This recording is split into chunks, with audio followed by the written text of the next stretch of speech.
I'm your host, and this is where I teach you how to make healthy plant-based meals that are salt, oil, and sugar-free. Today, if you guys like brownie, you're gonna like this recipe. We are making a brownie batter hummus. Yes, hummus. Made with garbanzo beans, made with wholesome ingredients, and it's delicious because you can take your apples or tangerines or your strawberries or your dried fruit and dip it in there, and you're getting some nutrient dense meal, and it's absolutely healthy and delicious for you. But before we get started, make sure that you subscribe to our YouTube channel.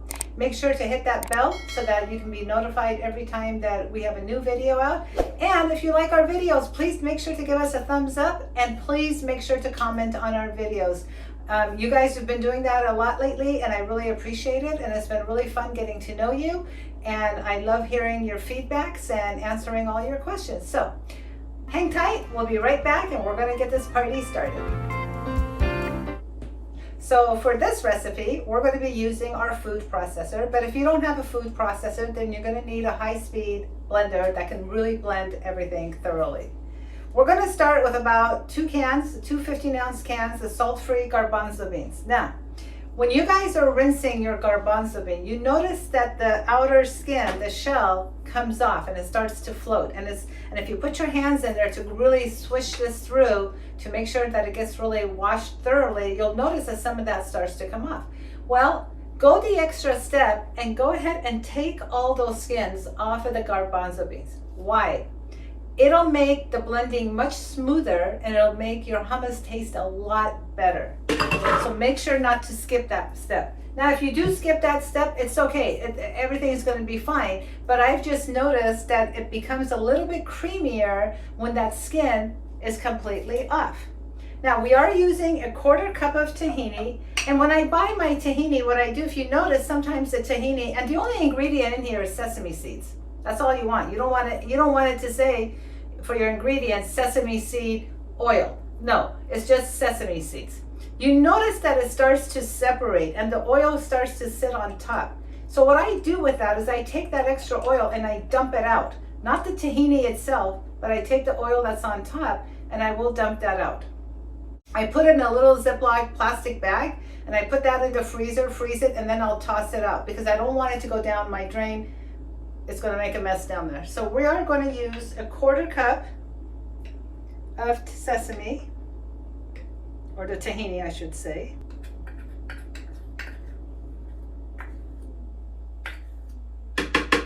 Okay. Next, we are going to be putting in about a 1/2 cup of cacao powder. This is organic and it's by Navitas, and it's just cacao powder. If you don't want to use cacao powder, you can use carob powder. Either one is going to be fine. So you're going to put that, about a 1/2 cup in there. We are going to be using date syrup. Now, when you're buying date syrup, make sure that the only ingredient in here is dates. I've seen this in Middle Eastern stores where they sell date syrup, but they've added sugar to it. So you want to make sure that you're not buying it with the extra sugar that they add sometimes in here. Now, some of you may think that this is not sweet enough and you may want to add more date syrup to it. I think this is the right ratio, but if you wanted to add a little bit more, first taste it and then add it. Don't just arbitrarily add it in there. There's so many different ways of making hummus, and I absolutely love that.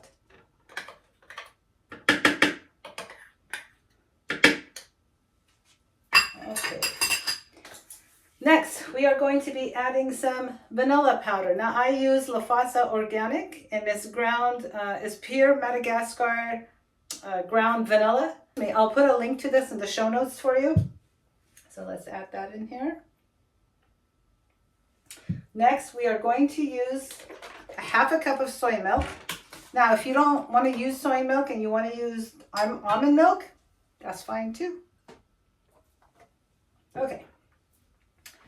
Everything's in. We're going to close the lid.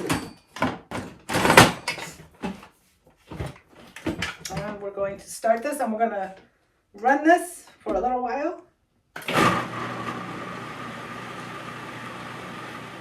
Now, we're going to stop this in the middle because what I want to do is I want to make sure I scrape the sides and make sure that everything gets blended really well. Plus, you want to check the consistency of it and see if you like it. Now, when this goes in the refrigerator, first of all, the taste really shows itself after it's been refrigerated for a couple of hours. And it'll thicken up just a little bit in the refrigerator. So if you like the consistency of it now, you'll probably like the consistency of it even down the road. Now to this is completely optional. I'm going to add a few chocolate chips to this, and these are the pure 100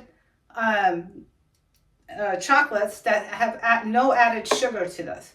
A lot of people don't like this because, again, there's no added sugar. So just make sure you're using a dairy-free chocolate chip. And you just want to add it a little bit. Then we're going to take this. And we're going to run it basically we're just going to do that, and that's it. And that's that. And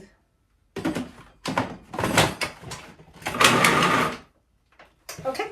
Now we're going to put it in our beautiful dish. As you can see, our hummus batter is ready. I've gone ahead and put it in this beautiful dish.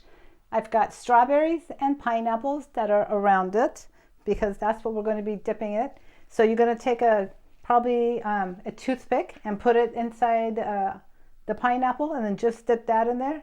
For a little bit of added texture, I did add like 3 or 4 chocolate chips on top. So what did you say we taste test this?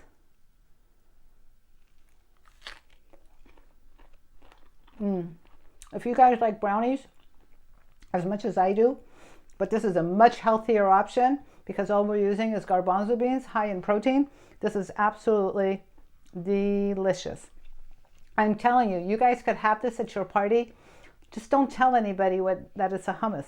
They're not going to know. All they're going to do is dip their fruit in there and they're going to say, my, oh my, is this delicious. Anyway, I hope you've enjoyed watching another episode of Healthy Cooking with Shayda. And make sure to subscribe to our YouTube channel. And remember, guys, it's one bite at a time, one meal at a time, and we'll see you soon with our next video. Thank you again.